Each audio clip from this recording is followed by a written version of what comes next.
I see on the show this morning you have Governor Healy talking about ICE doing enforcement operations at a church. False. Didn't happen. They were parked there.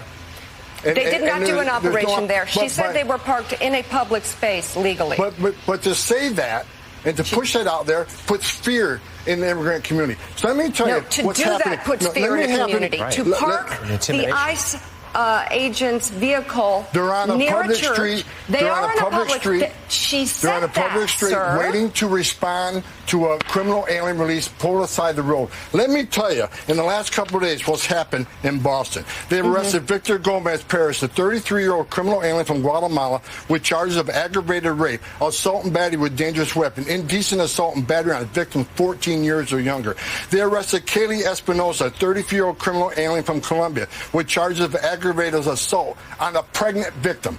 They arrested Joshua Gonzalez, a 24-year-old criminal alien from Dominican Republic, with charges for trafficking heroin, morphine, opium, resisting police, disorderly conduct, and drug distribution. They also arrested Samuel Armando Barrero, a 20-year-old criminal illegal alien from Guatemala, pending charges for assault and battery on a child. So Mayor Wu and Governor Healy, they ought to be calling ICE and thanking them for making their streets safer, for protecting their communities and taking these people off the street. They have turned a blind eye to this. They're sanctuary cities. Sanctuaries, cities and sanctuary states are sanctuaries for criminals.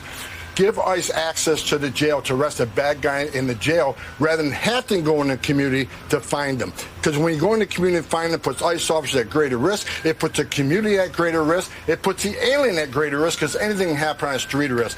This is what we're trying to do. We're trying to prioritize public safety threats. But when you got governors and mayors who are releasing these public safety threats every day into the community, that causes the crime rate, and we've seen some terrible incidents in the last few days where innocent victims are murdered.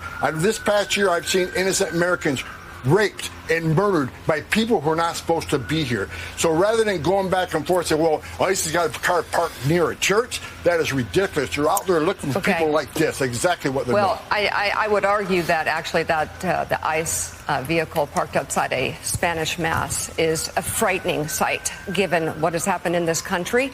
I also, with respect, sir, thank you for the information that you have shared on this show, but we would appreciate all of the information. All of it. All of the data that you say you have. I've done this show several times. Every time on your show, I speak with integrity, I speak with honesty, and I speak with facts. The bottom line is, because of all this false narrative, and you using the term disappearing people, well, is that's disgusting. What's happened. That happened to the group that was sent to El Salvador. U.S. citizens get arrested every day. U.S. citizens get arrested by police every day. Are they being disappeared? No, their laws are being enforced. They're being arrested. They're being put in detention because they committed a criminal offense. Not like what you're doing. Not even close. We're enforcing the law and arresting people here in violation of law that are public safety threats. That's not disappearing people. That's enforcing the laws of this country and making this country safer.